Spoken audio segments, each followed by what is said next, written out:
નમસ્કાર દર્શક મિત્રો, ગુજરાત ડિવિઝન ન્યૂઝમાં આપનું હાર્દિક સ્વાગત છે। સમાચાર છે, દાહોદમાં યુરિયા ખાતરની અછતથી આદિવાસી ખેડૂતો પરેશાન।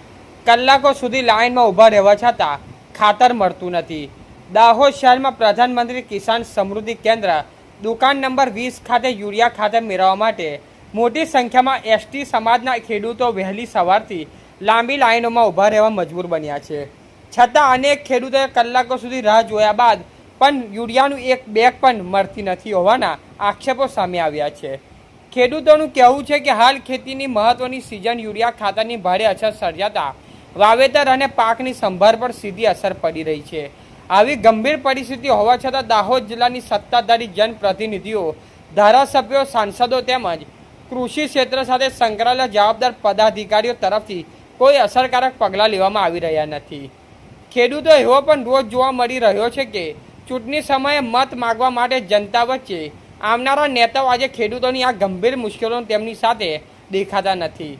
આદિવાસી સમાજના ખેડૂતોએ કલાકો સુધી લાઇનમાં ઊભા રહેવાની ફરજ પડે છે અને ખાતર વિના પરત ફરવું પડે છે, જે અત્યંત ચિંતાજનક બાબત છે। ખેડૂતોએ જિલ્લા વહીવટતંત્ર અને રાજ્ય સરકારને તાત્કાલિક યુરિયા ખાતરનો પૂરતો જથ્થો ઉપલબ્ધ કરાવી વિતરણ વ્યવસ્થા પારદર્શક અને સુવ્યવસ્થિત બનાવવાની માંગ કરી છે, જેથી ખેડૂતોને હાલાકીનો સામનો ન કરવો પડે। રિપોર્ટર ચંદુ મોહનિયા, ધાનપુર, દાહોદ।